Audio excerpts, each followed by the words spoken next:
आदरणीय अध्यक्ष महोदय, आज इस हाउस में दिल्ली का बजट पेश होना था। केंद्र सरकार ने कल शाम को उस बजट के ऊपर रोक लगा दी। आज दिल्ली विधानसभा के अंदर बजट पेश नहीं हो पाया। इसके ऊपर हम लोग चर्चा कर रहे हैं।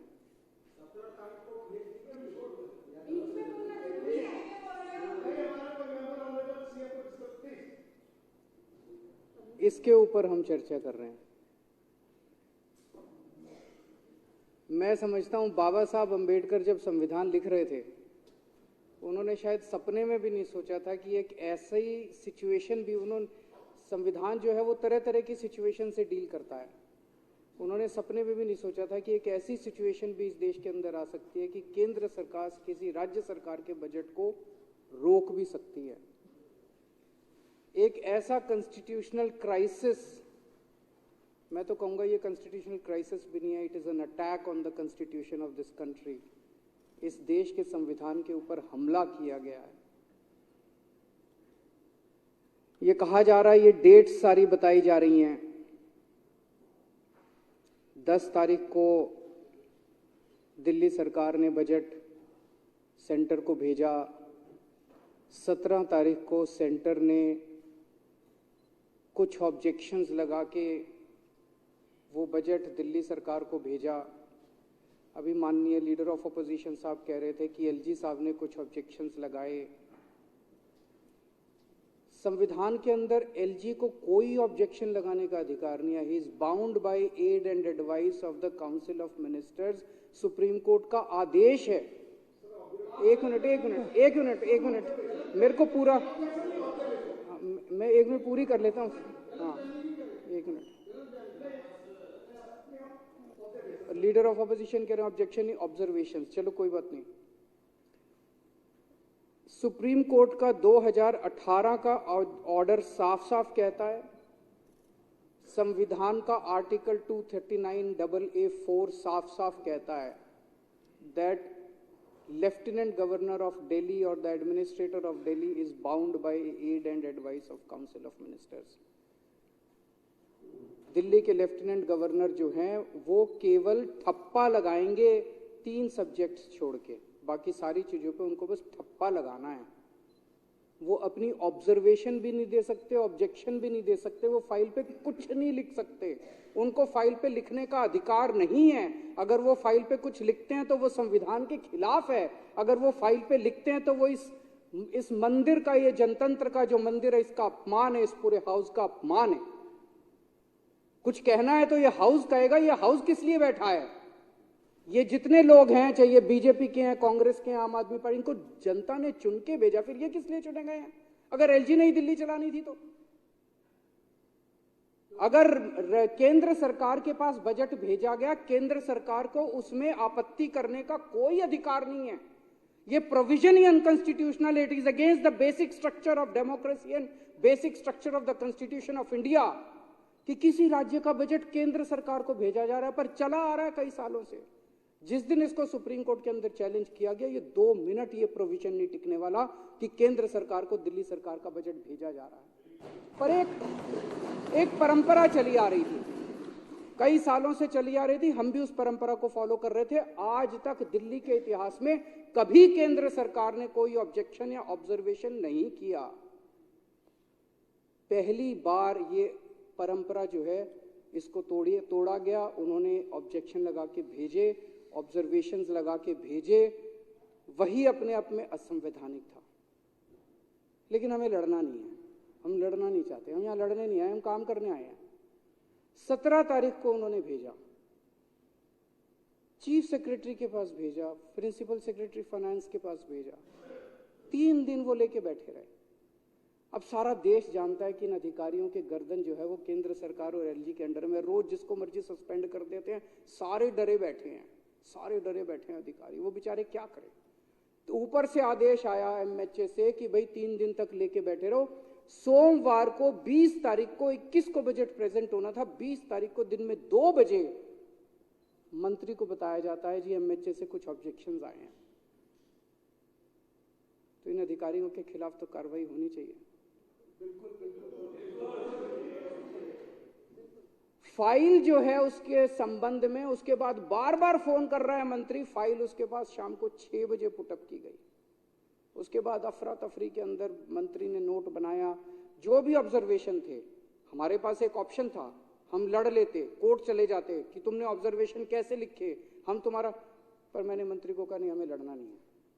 उन्होंने जो ऑब्जर्वेशन लिखे हैं, 4 ऑब्जर्वेशन थे, चारों का हमने जवाब लिखा, कोई चेंज नहीं किया बजट में, सेम बजट। ईगो थी कि हमारा जवाब दो, दे दिया भाई साहब, आपके पैर छू लिए, पैर छू लिए उनके हाथ सामने हाथ जोड़ लिए, जो मांगा उन्होंने जवाब दे दिए। आज आप ही की जिंदाबाद है सर, पूरी आप ही हो बस, तो बाकी तो हम तो ऐसे ही हैं। क्या मिला इससे? यही मिला जो ये भी कह रहे हैं जिंदाबाद, बस ये राजनीति है, अहंकार है।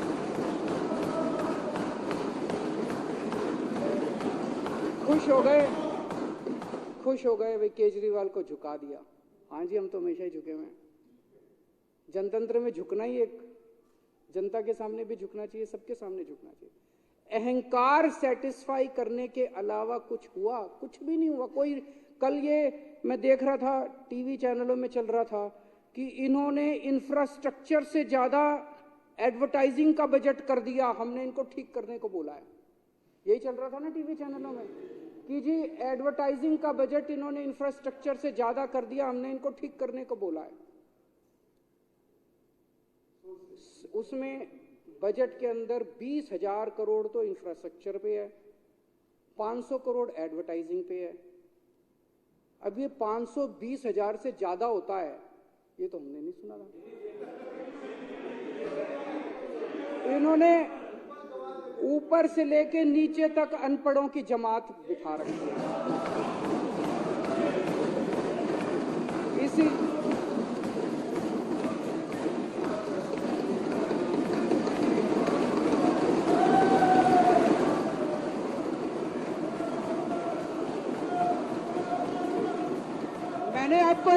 मैंने आपके नेता को नहीं कहा, मैंने आपके नेता को नहीं कहा, आपको कैसे लगा उसको बोला है?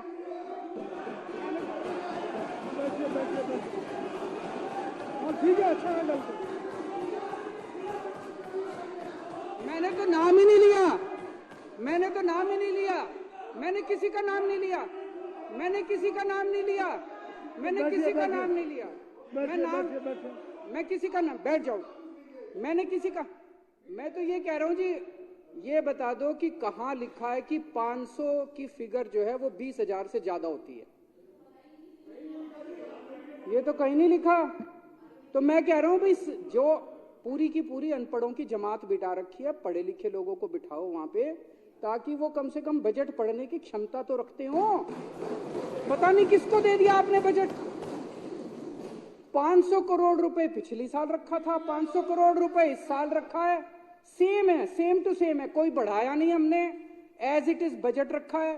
कहते हैं कल से चला रखा है बजट, एडवर्टाइजिंग का बजट बढ़ा दिया, एडवर्टाइजिंग का बजट इंफ्रास्ट्रक्चर से ज्यादा, कहां कर दिया? कहीं नहीं करा।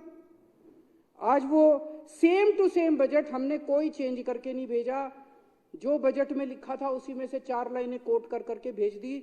आज एलजी साहब ने भी कल रात को 10:30 बजे लिख दिया अप्रूव्ड। यार ये क्या है यार, तो पहले ही अप्रूव कर देते, क्या जरूर थी?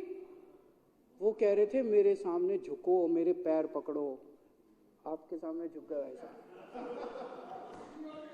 आप ही प्रभु हो, आप ही सब कुछ हो। मेरी आज इस मंच के, इस हाउस के माध्यम से अपील है, प्रार्थना है प्रधानमंत्री जी को कि प्रधानमंत्री जी, हम काम करना चाहते हैं, हम लड़ना नहीं चाहते। हमारी लड़ाई हमारे बस की बात नहीं है, हम बहुत छोटे लोग हैं। राजनीति में हम लड़ने के लिए नहीं आए, हमें राजनीति करनी नहीं आती। इस रोज रोज की लड़ाई से कुछ नहीं निकल रहा। जिस घर में लड़ाई होती है वो घर बर्बाद हो जाते हैं, जिस राज्य में लड़ाई होती है वो राज्य बर्बाद हो जाते हैं, जिस देश में लड़ाई होती है वो देश बर्बाद हो जाते हैं। लड़ाई से किसी का कहां भला हुआ है? कभी भला हुआ है? सबसे बना के रखनी चाहिए, सब मिलजुल के काम करेंगे, तरक्की होगी। दिल्ली ने इतना, कल आज मैं अखबारों में पढ़ रहा था, कल हमारे माननीय वित्त मंत्री जी ने इकोनॉमिक सर्वे प्रेजेंट किया, इतनी तरक्की की दिल्ली ने, देश का जो एवरेज है उससे कहीं ज्यादा आगे जाके तरक्की कर रही है दिल्ली, इतनी तरक्की कर रही है, इतनी तरक्की कर रही है। सोचो अगर ये रोज रोज के झगड़े नहीं होते तो 10 गुना तरक्की हो चुकी होती अभी तक जितनी तरक्की है। हमारा डोर स्टेप डिलीवरी राशन करना चाहते थे हम, वो रोक दिया। किसका फायदा हुआ? जो राशन वाले चोरी करते थे, राशन माफिया था, उसका फायदा हुआ, जनता का फायदा तो नहीं हुआ। क्या फायदा हुआ उसका? Door step delivery of ration करने का, रोकने का। दिल्ली के अंदर 17,000 लोगों को डेली हम योगा कराया करते थे,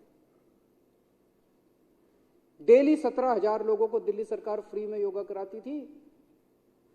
प्रधानमंत्री जी ने कह के वो योगा क्लासेस बंद करा दी।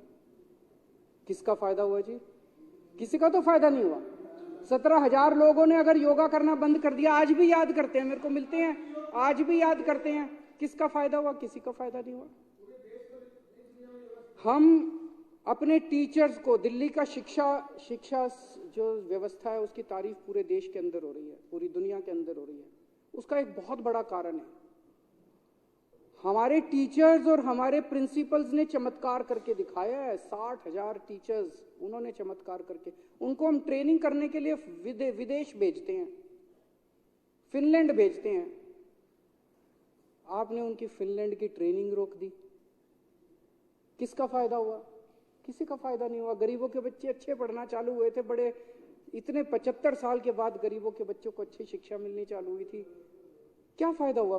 टीचर्स की ट्रेनिंग रोकने से किसका फायदा हो रहा है? क्यों लड़ रहे हो हमारे साथ यार? पिछले साल कई महीनों तक मोहल्ला क्लिनिक में टेस्ट की पेमेंट बंद करा दी, रेंट की पेमेंट बंद करा दी, बिजली के बिलों की पेमेंट बंद करा दी, दवाइयों की पेमेंट बंद करा दी। मोहल्ला क्लिनिक में, अस्पतालों में कितने मरीज सफर किए, कितने मरीज सफर किए। किसका फायदा हुआ? किसी का फायदा नहीं हुआ। फरिश्ते स्कीम थी, किसी का एक्सीडेंट हो जाए तो उसको हम फ्री में इलाज कराया करते थे। 13,000 से ज्यादा जान बचा चुके हैं उस स्कीम के अंदर हम लोग। उस स्कीम की पेमेंट बंद करा दी। बताओ, उस स्कीम की पेमेंट बंद करा दी। मरते हुए आदमी को अगर हम जान देने की कोशिश कर रहे थे, उसकी पेमेंट बंद करा दी। किसका फायदा हुआ प्रधानमंत्री जी? अभी जैसा हम लोग देख रहे हैं कि बजट रोक दिया, मेयर के चुनाव बंद करा दिए। मैं प्रधानमंत्री जी से कहना चाहता हूं, आप बहुत बड़े हैं, हम बहुत छोटे हैं। एक छोटी सी दिल्ली चला रहे हैं, हमें अपनी दिल्ली चलाने दो। आप बहुत बड़े हो, बहुत बड़ा बड़ा काम कर रहे हो, पूरे देश के अंदर काम कर रहे हो, आप अपना काम करो ना, हमें अपना काम करने दो। उनको तकलीफ ही है कि दिल्ली में बार बार आम आदमी पार्टी क्यों जीत रही है। उनको तकलीफ ही है कि बार बार दिल्ली में बीजेपी क्यों हार रही है। मैं प्रधानमंत्री जी को कहना चाहता हूं कि अगर आप दिल्ली जीतना चाहते हो तो मैं आज आपको मंत्र देता हूं दिल्ली जीतने का। दिल्ली जीतने के लिए आपको दिल्ली के लोगों का दिल जीतना पड़ेगा।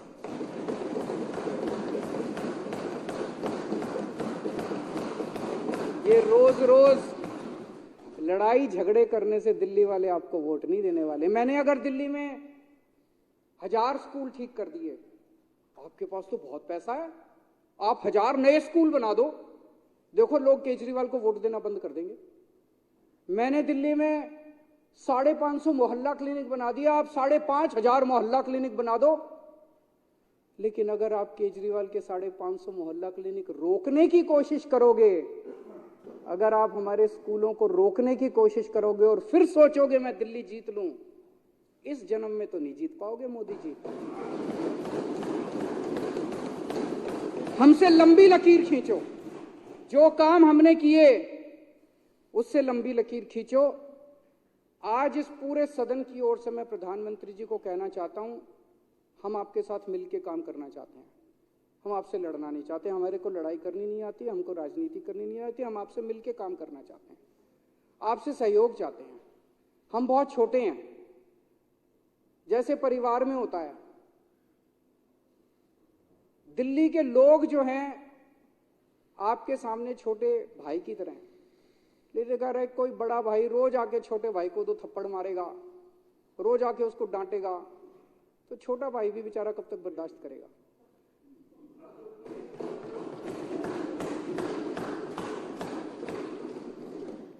तो अगर आपको छोटे भाई का दिल जीतना है तो छोटे भाई का दिल जीतना पड़ेगा।